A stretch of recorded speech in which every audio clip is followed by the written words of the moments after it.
Hello again. How are you? I'm fine. It's time for 6.3, Vectors in the Plane. So we're going to talk about what a vector is first. Going to define a vector. Always have to define the things we're talking about. Whether in math or in life, in a conversation, whenever, you need to just define what you're talking about first. After you define the vector, you can find something called the component form of the vector. Okay. And in this, we're going to compare vectors to each other, talk about how they compare to each other. And then after we talk about that for a bit, we're going to perform vector operations, make vectors interact with each other. After we do all that, we're going to find something called a unit vector. It's a special form of the vector that we're talking about. If we're given a vector, we can find it. It's a unit vector. Once we talk about unit vectors, we're going to talk about linear combinations of those unit vectors. Okay, so let's get started defining what a vector is. A vector is a very simple thing. If I want to tell you what a vector is, all I have to tell you is that it has a magnitude, a size, and the second thing is that it has a direction. Okay, so if I can tell you something is this big and it's pointing in that direction, I've told you about a vector. Okay, so let's look at this pen. This could be a vector. If I talk about, I have to give it some kind of reference, like I would have to give it a scale. So let's say it's 5 long. Okay, it could just as easily be 50,000 long, but it's just 5. We'll say. So another vector that goes down there could be compared to that length. So then let's also use as reference the size of this paper. Okay, so I could say that its magnitude, its length is 5, and its direction is it goes up so much and it goes over so much. Okay, that would be a way to represent its direction. I could also say that compared to this horizontal, it is pointing, looks like maybe 35, 40 degrees, probably more like 30 degrees. But, you get the idea. It's magnitude and its direction. Okay, so if one vector has a magnitude and direction, then how do we compare two vectors? How would they be equal? Well, there's only two things that define a vector, a magnitude and a direction. So if two vectors have the same two things equal to each other, then they must be equal vectors. If they have the same magnitude and the same direction, they're equal vectors. So let's look at number 1 in the homework set, and we'll also talk about some things, some ways that we refer to vectors and talk about them. So I've just drawn a point, and we'll talk about this point. This point, I'm going to start drawing the vector at this point. So this is called the initial point. Okay, we'll call this point P. I'm going to keep drawing this, and it's going to go and stop at this point. It terminates here, so it's called the terminal point. Initial point, terminal point. You can tell the terminal point because it has the arrow. It points this direction. It must start here and end here. Okay, so this one they call U. So here's another thing about vectors. They talk about them with lowercase letters, and those lowercase letters are bold letters. It's a little hard to do as I'm writing. It's easier to distinguish when it's typed out, but try to write them bold. Okay, this terminal point we'll call Q, right? P and then Q. So P comes first in the alphabet and Q comes next. That's how you can remember initial terminal. Okay, two ways we can write a vector. If I was going to write a vector, I was going to write to you in a letter and send it in the mail and talk about this vector and all the things we did this summer, I would say this vector, PQ, with an arrow over it like this. Now the arrow just has like one little thing, one side of the arrowhead, not both. Okay, so this is equal to also saying, this is like his nickname. This is what I call him when we're out and about. I just call him, hey, you. So this is the vector U. It's also called the vector PQ. And that's how we talk about vectors. Okay, so let's talk about where these points actually are on the plane. This one's at 2, 4. This one is at 6, 5. Okay, so there's the vector. Here's another vector. It starts here. Its initial point is at 0, 0, 0, 0. Its terminal point is over here at 4, 1. And this one is called V. Look at that. Okay. So now we're going to verify, these problems say verify that these two things are equal. These two vectors are equal to each other. What do we have to show? Again, that they have the same two components, the same magnitude and the same direction. So first, let's find the direction. I think it's a little simpler. So the direction of this guy right here is what we'll find first. We'll find the magnitude of it, and then we'll find those two things for this vector. So the direction, that's the same as the, we'll use the slope then of this line. So let's say the direction, d, is equal to, well, just the change in y over the change in x. 5 minus 4 over 6 minus 2, right? We need to do that in the right order. If we use this one first, then 5 and 6 need to be the first numbers, and then we subtract only numbers from here. So the y values and the x values, basic slope stuff. So this is 1 over 4. The slope is 1 over 4. The direction is 1 over 4. Okay? Now, some new notation that I'm going to introduce here. The magnitude, the length of u is represented this way. 2 vertical lines, like this. Then the name of the vector, and then 2 more vertical lines. This is called the magnitude of u, the length, the size of u. How do we find that? Well, since it's a vector on the plane, it's a directed line segment, then its magnitude can be found by the distance formula. This follows from the Pythagorean theorem, so I would just do 5 minus 4 squared plus 6 minus 2 squared equals, well, this 5 minus 4 would just be 1. I square that, I get 1. 6 minus 2 would be 4. 4 squared would be 16. So this is 16. We just said this was 1. 16 plus 1, that gives me the square root of 17. There it is. It's not a fantastic number, but it is a number, and it is something we could compare another number to. Okay, let's talk about v, all the things about v that we want to know. So its direction is going to be its slope. It's going to be 1 minus 0 over 4 minus 0, that's 1/4. All right, so fantastic. Half of this thing is checked out. Now we need to find the magnitude of v. Okay, that's going to use the distance formula again, the square root of, now this time, 1 minus 0 squared plus 4 minus 0 squared, 4 squared, 16. 1 squared, 1. 16 plus 1, square root of 17. Happy day. They are equal. The magnitudes are equal. The slope, the direction, they're equal. So there we are, 2 equal vectors right there in front of us. Okay. So now that we know how 2 vectors can be equal to each other, we're going to talk about a special kind of form of a vector. Okay, so let's say I draw a vector right here, and I always will start this kind of a vector at 0, 0. We just are going to assume that this vector starts at 0, 0. Okay? If we assume that these vectors, these component vectors, start at 0, 0, then we can talk about them in a simple way. Okay? So say this guy points this direction, and let's say that it goes to 4, 3. This is where this one ends. Okay, this is u. Okay, so if we agree that it starts at 0, 0, then all I really need to tell you about this is that it's at 4, 3. This would uniquely represent this vector. I could tell you any point on the plane, and the way that you know what that vector looks like is you just start at 0, 0 always and go to that point. You can see that that would uniquely represent any vector of that form, of component form. Okay, so here's how I would, rather than having to say a bunch of words, I'm just going to use different brackets.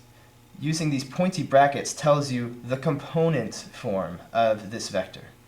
I'm going to tell you that this vector is 4, 3. With pointy brackets tells you that you don't need to know the initial point of this one because you can assume that since it has pointy brackets, the initial point is at 0, 0. What's so great, fantastic, and wonderful about component form? Well, one of the things is that it makes, let's say, finding the direction really easy. Because what is going to be the slope of this line? It's going to be up 3 and over 4. That's going to be true of anything that I tell you in component form. It's just going to be the y value over the x value. So 3 over 4, I'm done. Direction is done. Okay. Now let's talk about the magnitude. Well, the magnitude, okay, let's use the distance formula. It's the square root of 3 minus 0 squared plus 4 minus 0 squared. That's equal to 16 plus 9, that's 25, the square root of 25, and that is 5. All right. But really, was it necessary to write all this much? No, because if you look at this as like a triangle, that's what the distance formula is all about, and I want to find this distance, the hypotenuse of this right triangle, well, it's just a squared plus b squared equals c squared. Okay? So all I need to do is just take these two guys here, square them both, done. I found it. Okay, so when it's in component form, all I need to do to find the magnitude is just that. I'm done. So distance, magnitude, done. Okay, so now we're going to talk about how to take a given vector and find its component form. To convert it to a form where we can assume its initial point is at 0, 0, and we don't even have to worry about it. So let's say that we have a vector in the plane. Let's just look at a picture of a vector. Okay, so here is a vector here, like this. Okay, I'm going to put some numbers here in a minute, but let's just look at it. I want to move this point to here, and then keep the same direction so that this point winds up where it would if I could just slide this down over here. Okay, so a simple way to look at it is first, I could go this way or I could go this way, but first I'll say I want to slide this horizontally until it touches the y-axis. Once I've done that, once I've slid the whole thing over to here so it's touching the y-axis and it's pointing in the same direction, I want to then take it and slide it down here, right? Okay, so it seems like a simple enough operation, okay? Which is the equivalent of moving this point this much, as much as I've moved this over, and then moving it down this much as I'm moving this down once I've gotten it over here. So let's look at if this is the point 3, 3, and this is the point 7. That was a tough decision. 5. Okay. So I want to move this guy over this way 3, right? Because it's 3 away from the y-axis. I don't want to move it after that. I want to move it down 3 because it's that far away from the x-axis. So I want to move this the same amount, right? So now the order in which I do this, I'm going to subtract, right? I want to move this to less than it is. So it's very important that I do this in the right order. That I start with this these coordinates or the values from this coordinate first and subtract the values here because I want to move this stuff this way. Okay, so if I want to move it in the horizontal direction this way to move this point, then I want to move it over 3. I want to take 7 and I want to subtract it 3. Okay, this is going to be the new point, the new terminal point.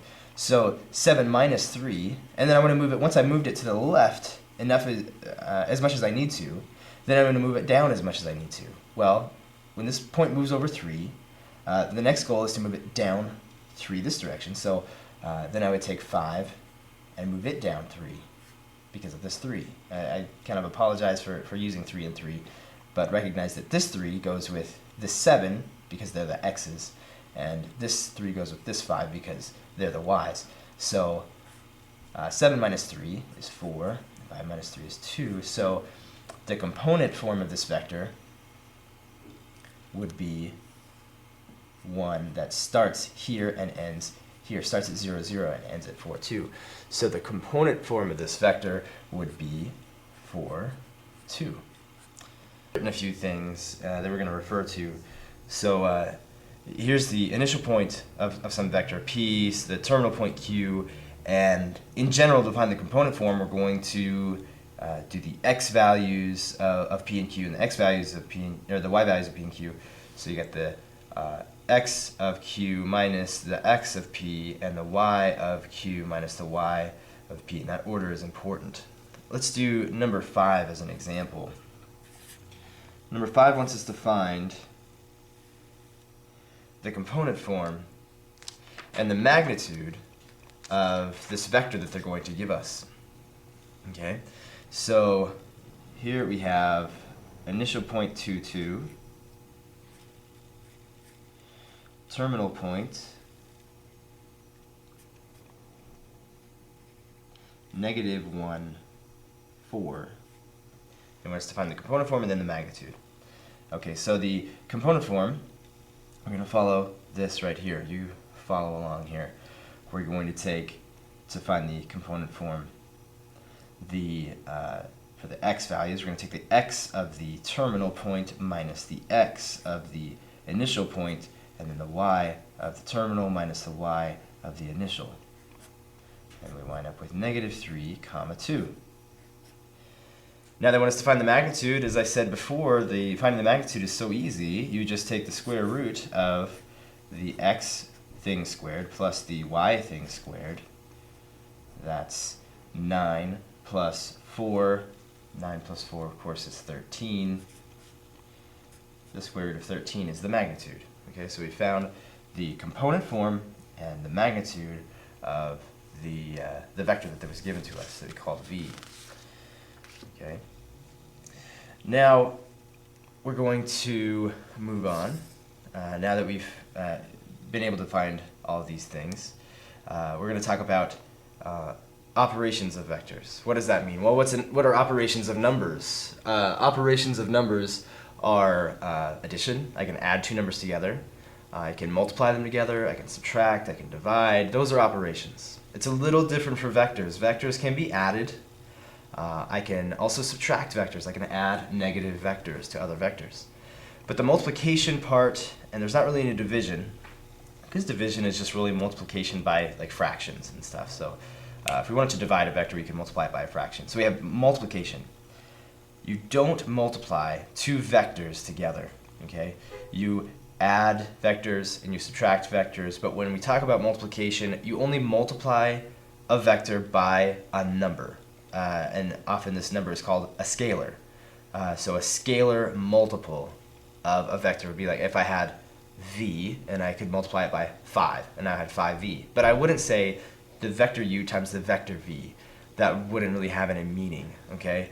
So we'll talk about that, and using those definitions, we're going to derive some properties that we read in our book, and you will find them on page 428, okay? So to start out with, let's talk about the first property. It has to do with addition and the order in which we do addition. Okay, let's say I have the vector, and for this one I'm just going to use colors, okay, rather than u and v and all this kind of stuff until the very end of the example. So here is u, and here is v. Here's green and here's red. So let's do this in two different orders. First, let's take u and add v. Let's take green and add red. Adding means, to add two vectors, means take this vector, slide it over so that the initial point of this vector touches the terminal point of the first vector, right?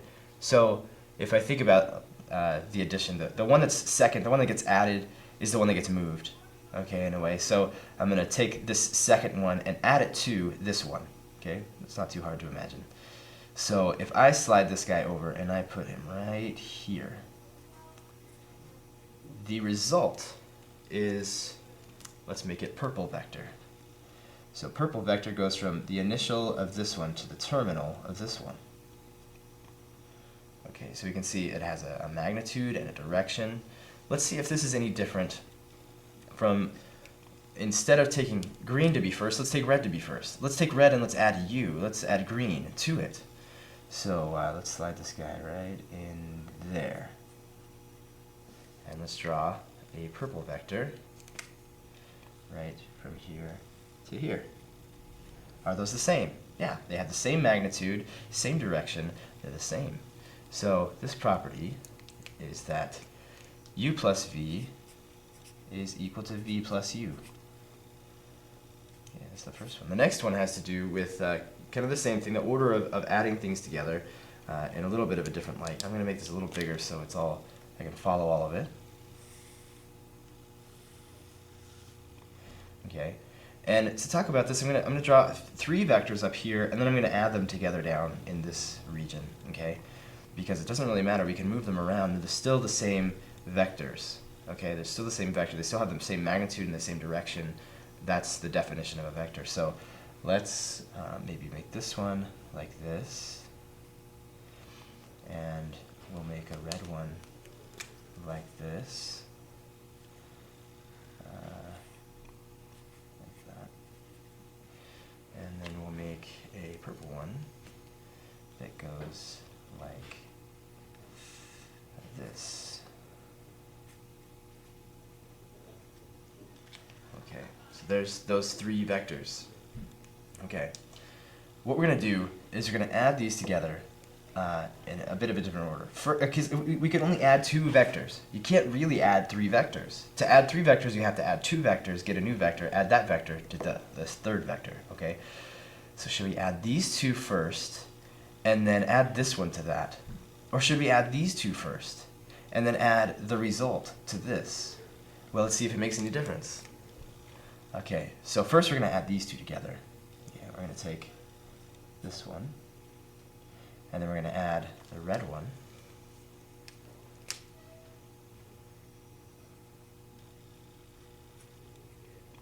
Okay, so we've added the green one and the red one, and now we're going to take the result of that, and we're going to add it. We're going to add the purple one to that. Okay, so here is green plus red. Okay, and then we're going to add to that purple. Try to be very, very accurate in all this.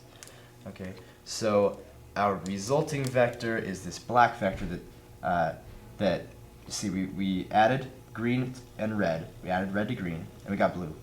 And then we took the blue one and we added to that purple. So the result is this little guy right here.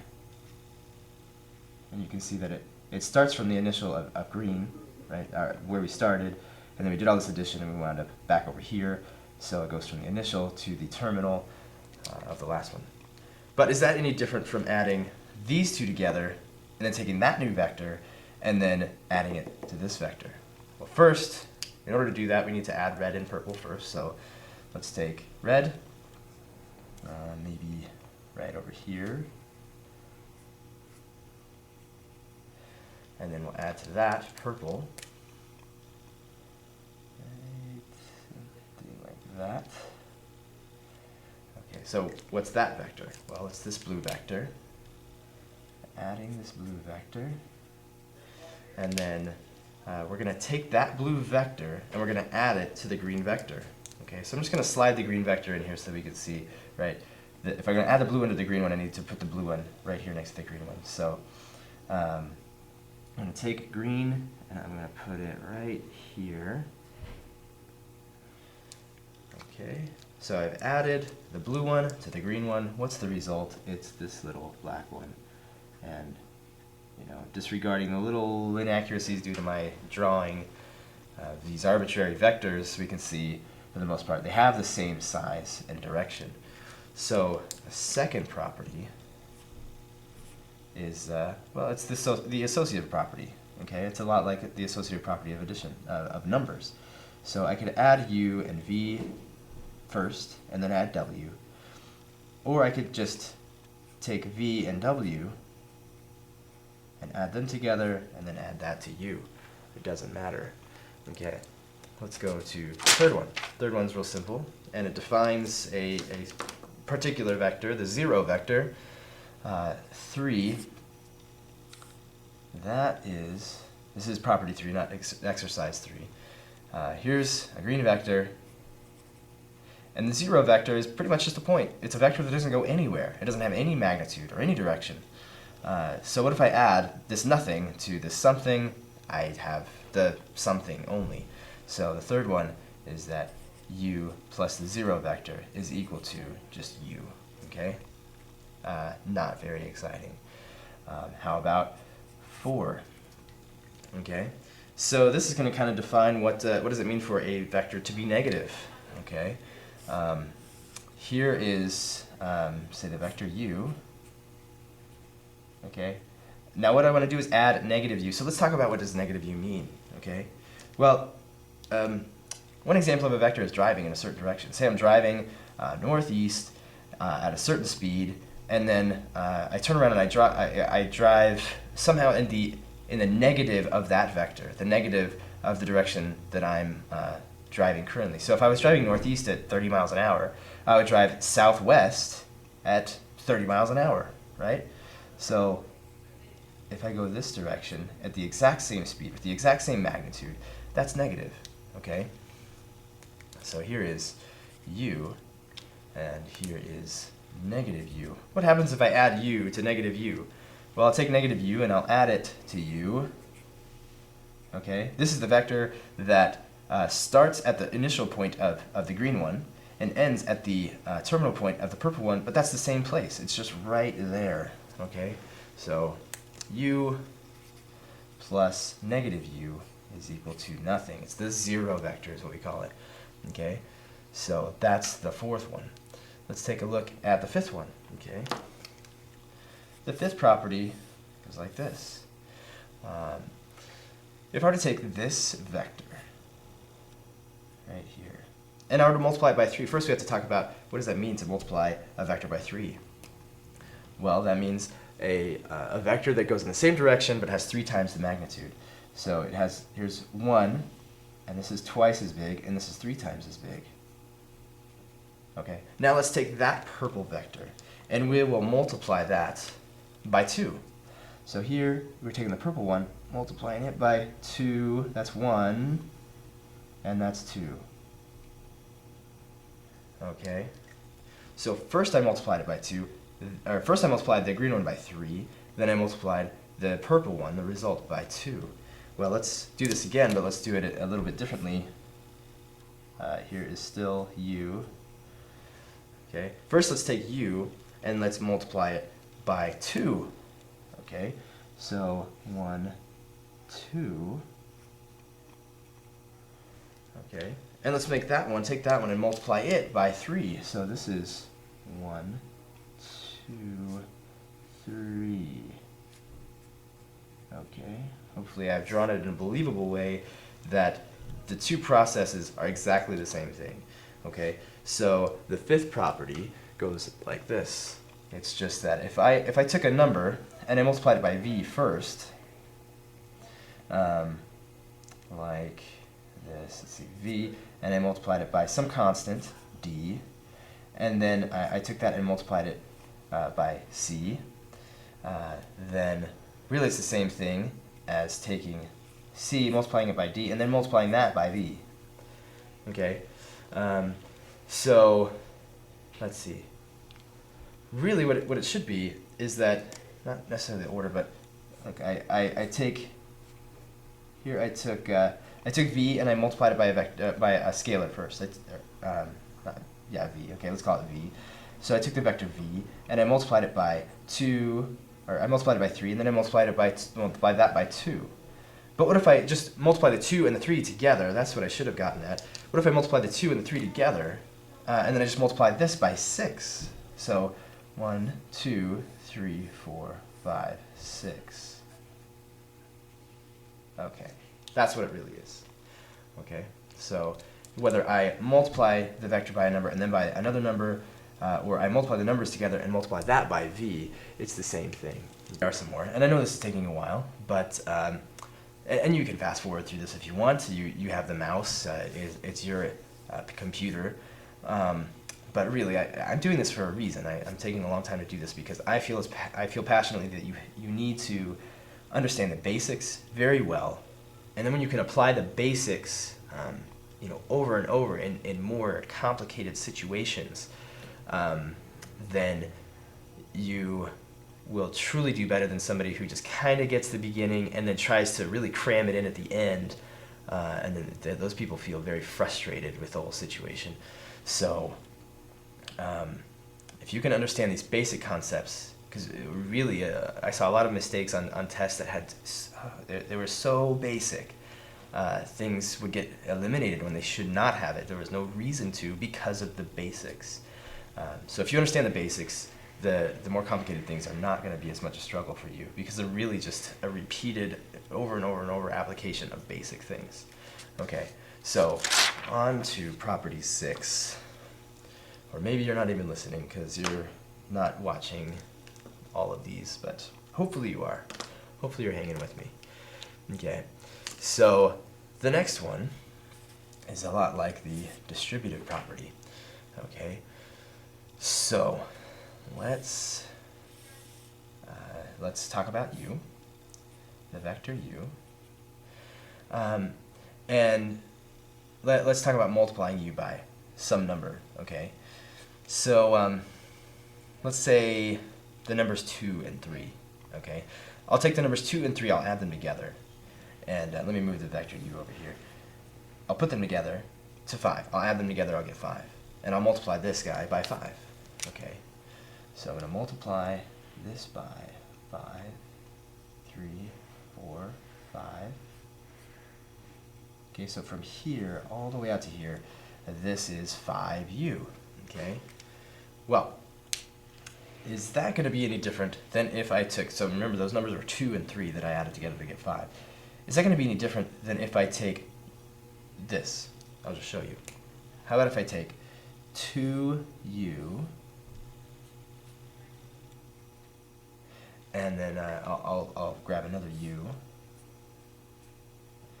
and I'll multiply it by 3. 1, 2, 3. Okay. What if I took 2u and added 3u? Okay, well, let's see, I had purple on that one. So here's, it's about 2u. And now let me add 3u. That's about 3u. You can see that whether I multiply u by 5, or I take u and multiply it by 2, and multiply u by 3 and add that to it, it's the same thing. Here's what it looks like in symbols. Whether I take c and add it to d, whether I take 2 and add it to 3 and then multiply it by this guy, it's the same thing as taking c and multiplying it by u, and then multiplying d by u, and then adding those two vectors together. Same thing. That's what the 6th one is saying. Okay. So next, let's talk about the 7th one here. This has to do with a similar property between two different vectors, u and v. So here's u, and here's v. Something like that. There's v. Okay. Let's talk about 2u.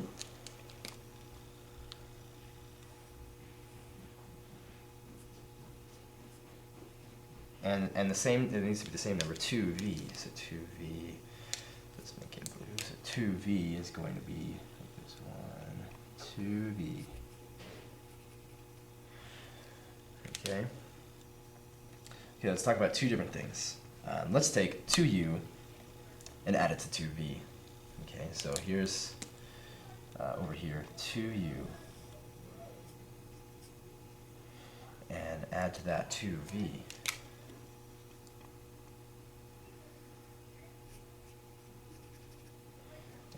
Result, we'll make this black arrow here. There we go. Black arrow. Okay, so it's like that. So this is 2u plus 2v. Well, what if we create a new vector? We just go u plus v. Okay, so u, a little longer than that, plus v is going to be like this.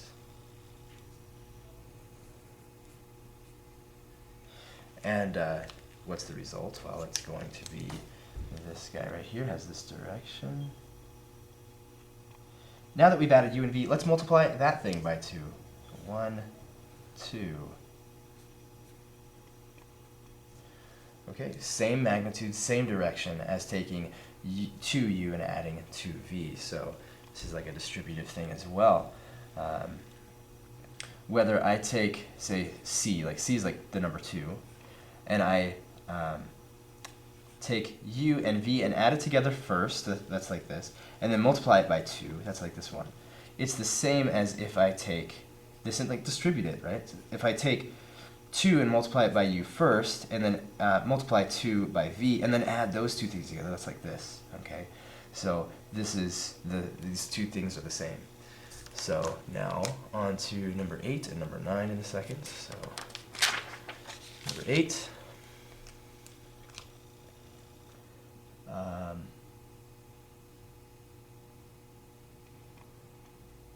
Is actually two different things. So not a big exciting one. Number 8. Let's say I have a vector u, and I multiply it by 1. What do I have? I just have u, okay? So 1u. Now this is, I mean, it's not trivial, but it doesn't seem very exciting, okay? 1 times u is u. So there you have it. What if I take u and I multiply it by the number 0? Well, then 0 times u is going to be 0. The 0 vector, the single dot is the 0 vector. It doesn't go anywhere, it doesn't have any magnitude. Okay. So so now let's take 9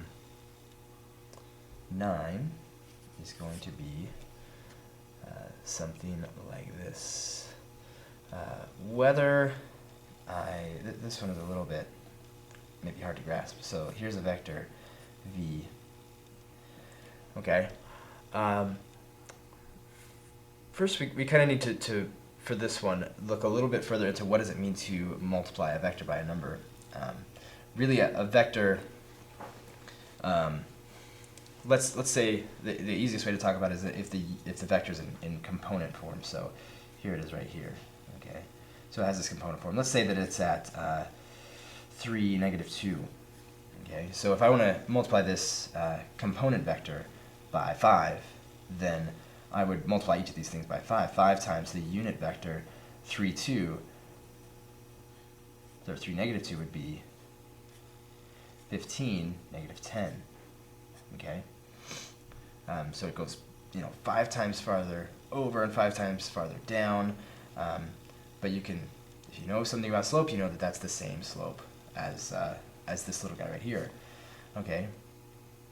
Now whether I look at this component vector and I find its magnitude first, or I find the magnitude after having multiplied it by 5, it's the same thing as if I find the magnitude of this little vector here, this little magnitude here, and then I multiply it by 5. Okay? So whether I multiply both of the coordinates by the scalar and then find the magnitude of the result, or I just find the magnitude of this first and then multiply it by 5, it's the same thing.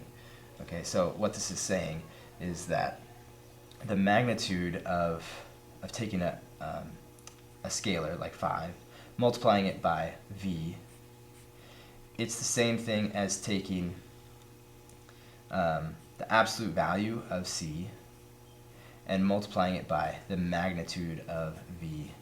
Okay, so whether I take the coordinates of v and make them c times bigger and then find the magnitude, it's the same as taking that number and multiplying it by the magnitude of this little v, as it starts out life as this v right here.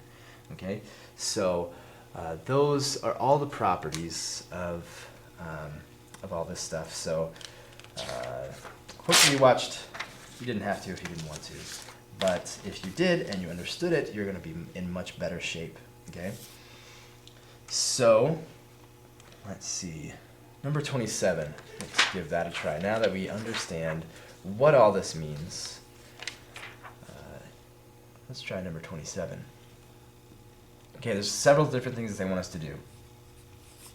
First, they give us a couple of pieces of information that the vector u in component form, because we have these pointy brackets, is -6, 8, or sorry, -6 and -8, and then v is equal to 2, 4.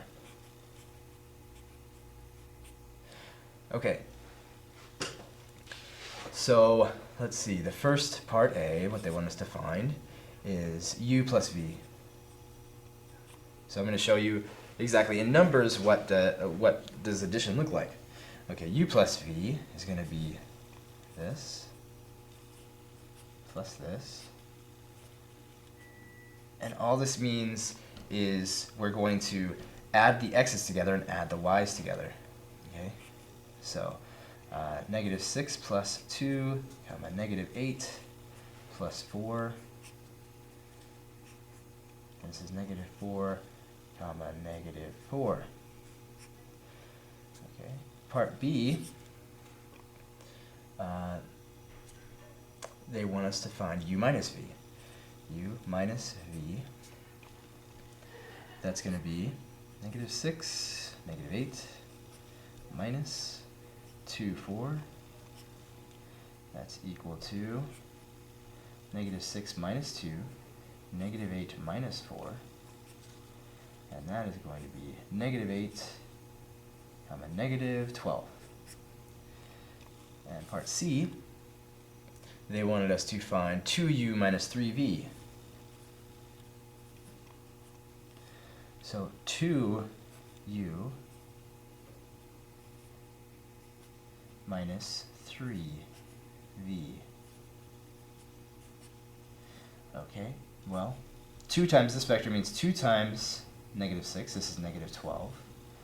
And 2 times negative 8, that's negative, let's do this. Okay, so 2 times negative 6, negative 12. We're going to subtract 3 times 2, we're going to subtract 6. Okay, so that's the x part. The y part is 2 times negative 8, that's negative 16, minus 3 times 4, minus 12. So this is just negative 18, comma, negative 28. Negative 18 and negative 28. And then I believe part D is part D, v plus 4u. Okay, so v is negative 6. Oh no, that's in the other order. So it's 2, comma 4, plus 4u. U is negative 6, negative 8. And this is going to be 2 plus 4 times negative 6, so minus 24. And then 4 plus 4 times negative 8, so 4 minus 32. Let's see, this is going to be negative 22, and this is going to be negative 28. Okay, so that's some simple addition of vectors.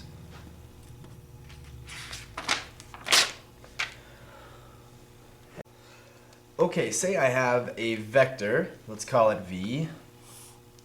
We like to call vectors v. And say v is 4. For what? 4 inches, 4 miles, 4 centimeters, 4 light years. Well, whatever we call, what do we call those things? You know, if I were to write whatever that was right here, I would call that the unit. The unit that I'm using. I'm using the unit of the inch or of the centimeter, of the mile, of the meter, of whatever it is. So that kind of introduces the idea of what we call the unit vector. Oftentimes I'm going to want to take a vector and find the unit vector that represents this vector or that points in the same direction as this vector. So how do I do that? And what does that mean? Let's say I take this vector and I divide it into 4 pieces. I divide it by 4. How long is this little guy right here? Well, that little guy, since this is 4 and I divided it into 4, this is 1. Okay. Unit is also a kind of a form of the word 1. We call the number 1 the unit of our number system. Right? So this vector is 1 unit long. So we call it the unit vector. It's the unit vector that points in the same direction as this one, as long as we do make sure that it points in the same direction. So I know if I take the vector itself and I divide it into 4 pieces, it's going to be 1 unit long in the end. But then I also want to make sure it points in the same direction. So you know, let's say that this vector points in this direction, just for instance. You know, this is the vector. Let's say 8, 12.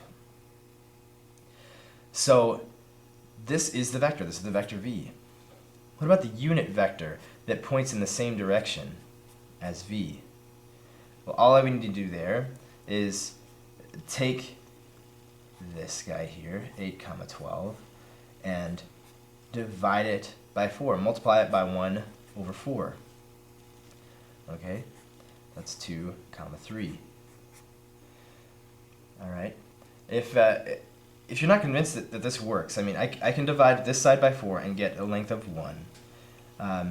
If you're not convinced that taking, you know, obviously this is not scale, but if this were, and this is really impossible, but this is 8 and this is 12, then if I divide this side by 4, and I want to know what's the component form of this little unit vector, by similar triangles, if this side is 4 and this side is 1, then this side is 1/4 of this. This hypotenuse is 1/4 of this hypotenuse. By similar triangles, each of these sides that corresponds to the other side, or that corresponding side of the bigger triangle, this vertical side corresponds to this vertical side. Since this is 1/4 of this, then this would be 1/4 of this. Okay, so I can take the horizontal and vertical components of v and just divide them by the magnitude of v. Okay, so in general, I can take 1 over the magnitude of v, multiply it by v, which we often represent the x and y components as v1 and v2. Right? So if I take the magnitude of v and divide v by that magnitude, the horizontal and vertical components, then I have the unit vector that points in the same direction as v. Okay, so let's do a problem here. Number 38. So number 38 says find the unit vector that points in the same direction. So 38, it gives us this vector, v equals 3, actually it's pointy, 3, -4. What do these pointy brackets tell us? Well, it's in component form, so very simple to find the magnitude first of all, right? So the magnitude is going to be the square root of 3 squared plus -4 squared, and that is 5. You can do the work yourself and find out. This is 25 in here, and then the square root of 25 is 5. So we take 1 over 5, we multiply it by the component form of the vector, and we find out that the vector that points in the same direction as this vector and has a length of 1, well, it goes to the right 3/5, and it goes down -4/5. Well, it actually goes down 4/5. It goes up -4/5. There you go. The unit vector that lies right along the same path as this vector, but only has a length of 1 rather than a length of 5. It has these x and y components. Okay, so that's finding a unit vector that points in the same direction. Very simple when it's in component form already. Okay. Now there's these things called the standard unit vectors. They have names. There's a standard unit vector called I.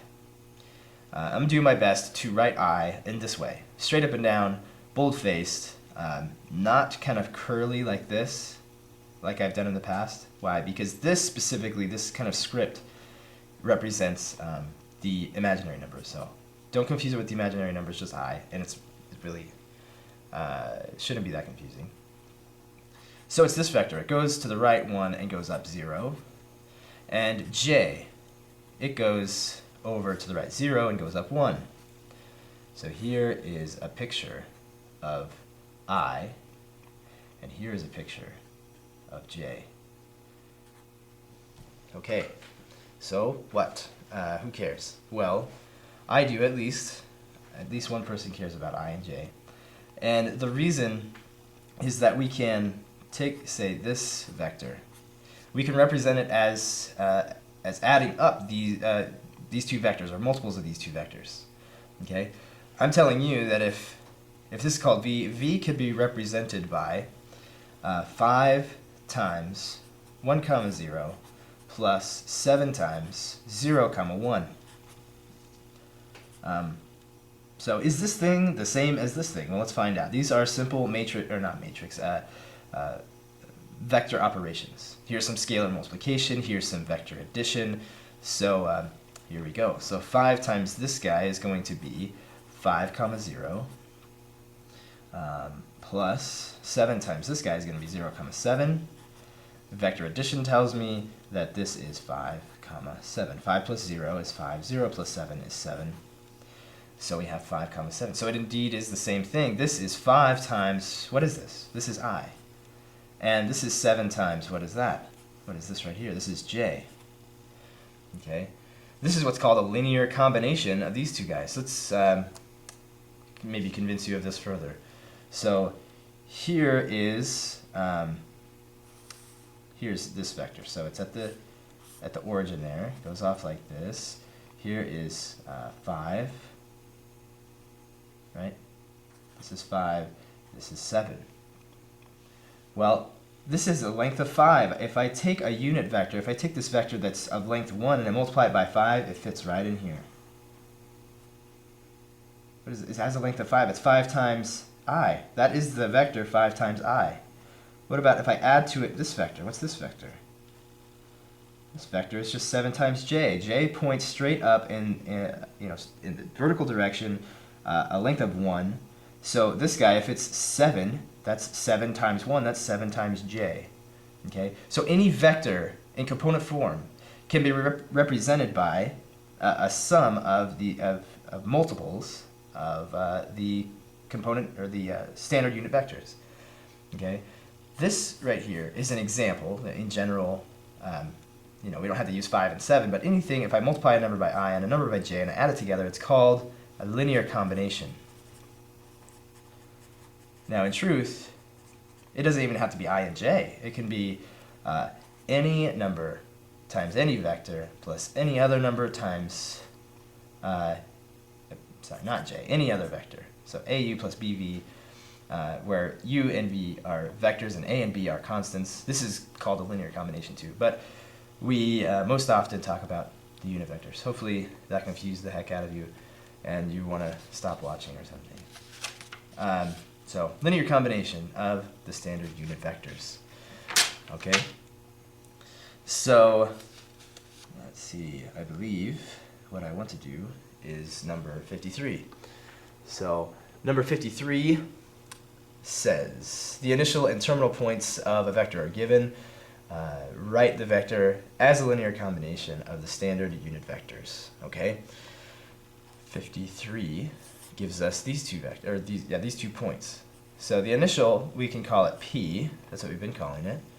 -1 comma -5, and Q we can call 2, 3. That's what 53 tells us. Okay. So if you'll recall from here, I was given this vector, and it was really, really easy to find the linear combination that represented this vector. It was really easy because it was in component form to begin with, right? Since it was in component form, I could just take I, multiply it by 5, and then multiply j by 7, and there it is right there, no problem, because it was in component form. So that's going to be our first task. We're going to take any vector that's in this form where we have an initial and a terminal point. We're going to convert it into component form. So let's call this vector v. They don't give us a name. We'll call it v. V is equal to, we can, or at least the component vector, component form is going to be the initial parts minus, or the terminal parts minus the initial parts. Okay, the terminal x part is 2 minus the initial is -1, and then the terminal y minus the initial y. This is going to be the component. 2 minus -1 is 3, and 3 minus -5 is 8. There is the component form of this vector. How do we write this as a linear combination? Very simply, this is going to be 3 times I plus 8 times j. That is absolutely it. That is all we have to do. So convert to component form. Once you have it in component form, 3i plus 8j. This guy, negative 5i minus 3j. No problem, okay? So now we can do vector operations. We can take these guys that are represented by sums of or linear combinations of the standard unit vectors I and j, and we can add them together. This should be no surprise. So number 30 asks us to do, we're just going to do part A. You can do the rest of it yourself. U is 2i minus j, and v is negative I plus j. We're going to do part A, and we're going to add these together. U plus v. U plus v. So u is 2i minus j plus v, which is negative I plus j.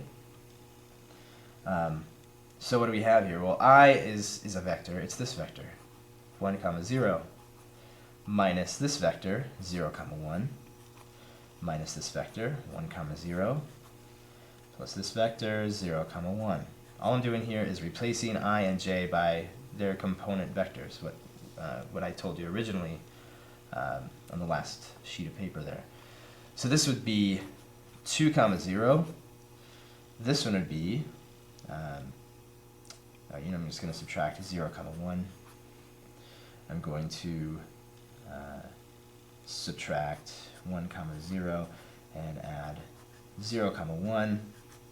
Okay, if I add these all together, in the end, I am going to get 2 minus 0 minus 1, so that's going to be 1. I'm going to get 0 minus 1 minus 0 plus 1, so I just get 0. Okay. Okay, as we start this one, let's start out by saying we have this vector, and let's call it u. Now, I want to assume something about u. I want to assume it's a unit vector. What does that mean?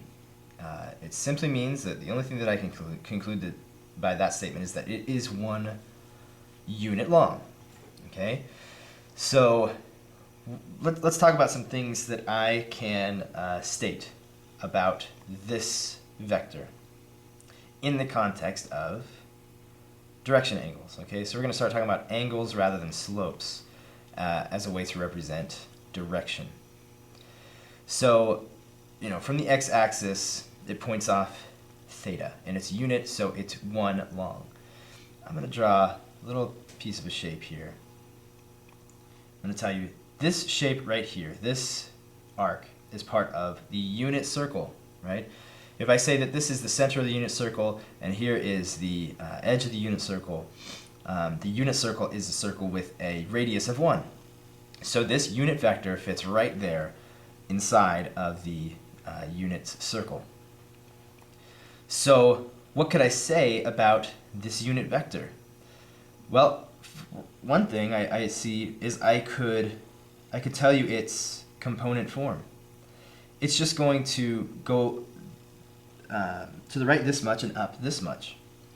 It's going to go to the right the cosine of theta. We know that from the unit circle. It's going to go up how much? It's going to go up the sine of theta. Okay, that's something that I know about this unit vector. Okay, well, given this, I could write this as a linear combination of I and j. That would be easy since it's in its component form. I could take this cosine theta times I plus the sine of theta times j. That's something that I could say about it.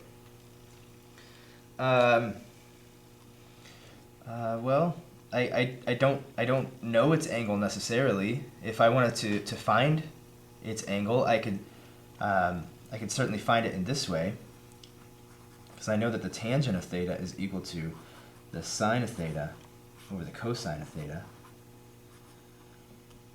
Okay, so I could do that.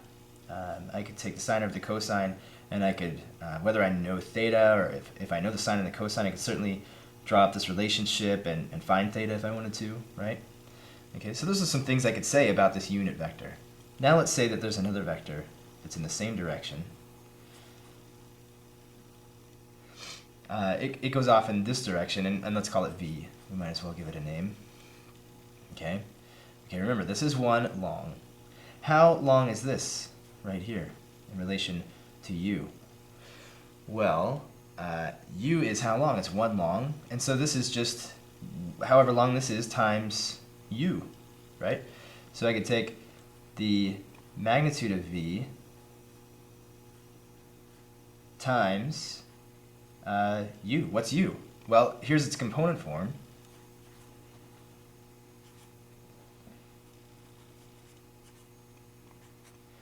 So this is v. The vector v is equal to the magnitude of v times cosine of theta times sine of theta. Okay, well, let's distribute this thing here because that is how we do scalar multiplication. This is a number times the component form of a vector, so this becomes the magnitude of v times cosine, and then the magnitude of v times sine. Well, now that I have, this is the component form of v. It's just the magnitude of v times the cosine of whatever angle it's pointing off in, and the magnitude of v times the sine of the angle that v is pointing off in. So now I can take this, and just like I did here, I can write the component form. So this is the magnitude of v times the cosine of theta times I. And this part is the magnitude of v times sine times j. Okay, so there's the component form. Or sorry, this isn't comma, this is plus the magnitude of v times the sine of j. So this is a linear combination of I and j. Based on that, what other kinds of things could I say? Well, pardon me. Let's see. I could draw this relationship again, and I could say that the tangent of theta is equal to the sine of theta over the cosine of theta. Okay. Well, you know, I could draw it from this relationship, or I could just say multiply both numerator and denominator by the magnitude of v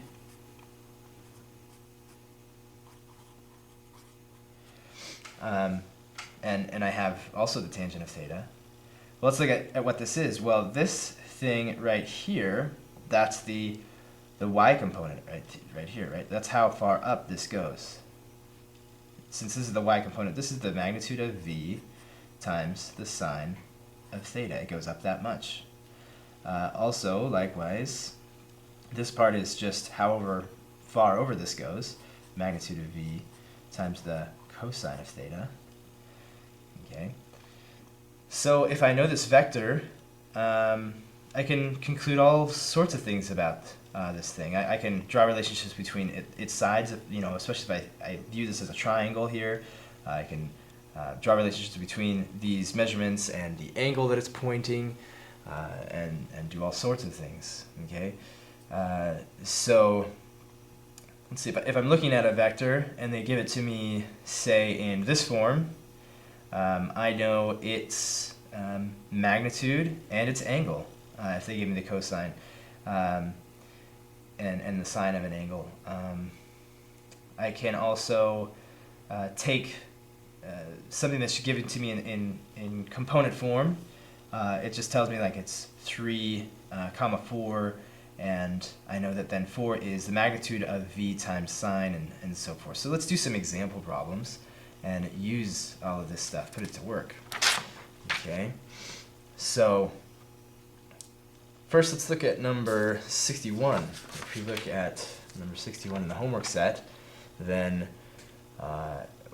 what it wants us to do is find the magnitude and direction angle of this vector. So 5 times the cosine of 30 degrees times I plus, so we're multiplying this linear combination by 5 times the sine of 30 degrees times j.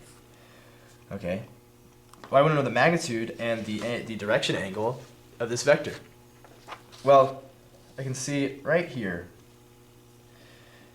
that, say I were to distribute this 5, I would get 5 cosine 30 times I plus 5 times the sine of 30 times j. That's what this is, right? This is the magnitude times the cosine times I, and this is the magnitude times the sine times I. So I know that the magnitude already is 5. I also know that whatever angle it is, you know, it's right here.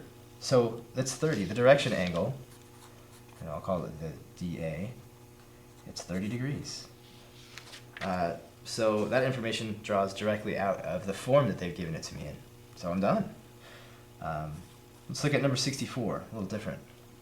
Number 64 says that V is in this form, negative 4I minus 7J. Okay, so first, it's nice to have this in component form, right? So let's look at it in component form. Well, I should know from all of that work that we've done that I could go kind of backwards and say, well, this would just be derived from this information. If they give me an angle or a vector in component form, I can just take it and write it as a linear combination directly, so I can go the other way, and here's the component form. So here's the component form of this angle. I'm just going to draw a picture that helps me visualize this. It goes over here, negative 4, and down 7, and there you go. There's the component vector, there's a picture of the vector that they're telling me about. Okay. So again, they want me to find the magnitude and the direction angle.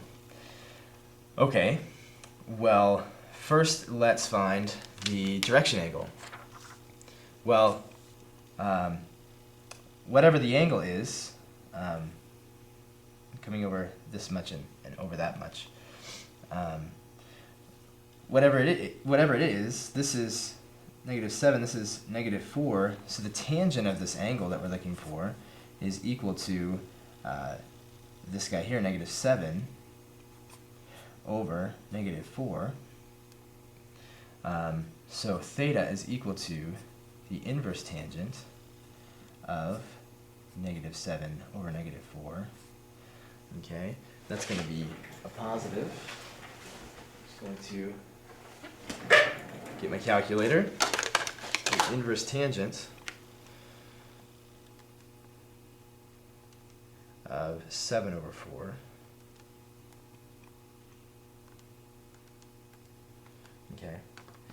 Now this is a bit of the tricky part. This tells me that this is 60 degrees, so 60.26 degrees. Is that right?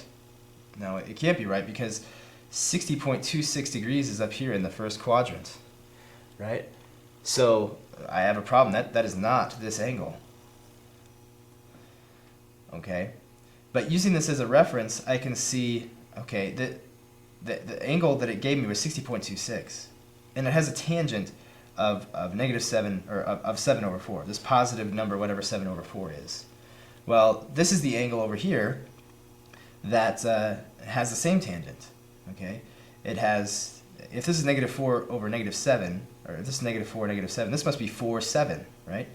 This is like mirrored right over. This is just 180 degrees away. So I can take this little guy at 180 degrees, and that's the angle that I want. So my theta is equal to 60.26 degrees plus 180 degrees, and that is 240.26 degrees. Okay? And then if I want to find the magnitude, it's as easy as Pythagorean theorem. So the square root of 49 plus 16, this is 7 squared plus 4 squared. It's actually negative 7 squared plus negative 4 squared. 49 plus 16, take the square root, and that is 8.06. Okay, so that's the magnitude of V. All right.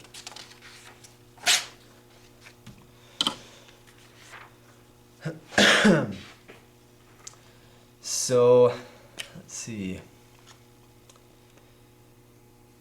I'm going to work out some example problems here in the next couple of videos, so I'm going to stop this one.